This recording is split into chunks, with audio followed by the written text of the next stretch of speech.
من مرتفع تشكا أعطيت الانطلاقة لتهيئة الطريق الوطني رقم 9 الرابط بين قطبين سياحيين مهمين بالمغرب ومراكش وورزازات.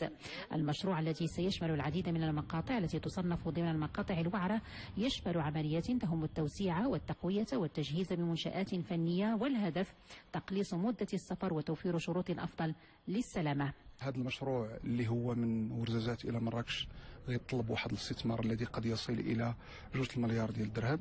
اليوم كنبداو واحد المقاطع مهمة اللي هي أصعب المقاطع، يعني فيها جزء يعني تابع الاقليم ديال الحوز، وفيها جزء تابع الاقليم ديال ورزازات، اللي خلينا اولا واحد العدد ديال المقاطع اللي غنتلتوا فيها الطريق تكون يعني خط ثالث بالنسبه للشاحنات، ولكن على طول هذه الطريق تكون كل ما يتعلق بالسلامه وما يتعلق ايضا بتنبيه المواطنين. ومن اجل تسريع وتيره الانجاز تم تقسيم الاشغال الى 7 أشطر موزعه بين اقليمي الحوز وورزازات تجاوبا مع المتطلبات التنمويه التي تطرحها هذه المنطقه.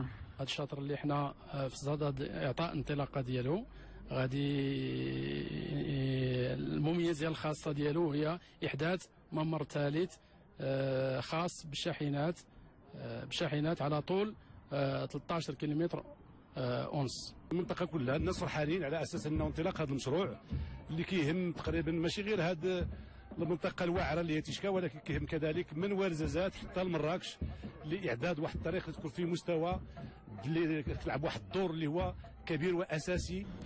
اعتمادات ماليه مهمه خصصت لانجاز هذا المشروع الذي يهم جوده البنيات الطرقيه، والتي ستكون لها انعكاسات ايجابيه على الساكنه باقليمي الحوز وورزازات والمناطق المجاوره.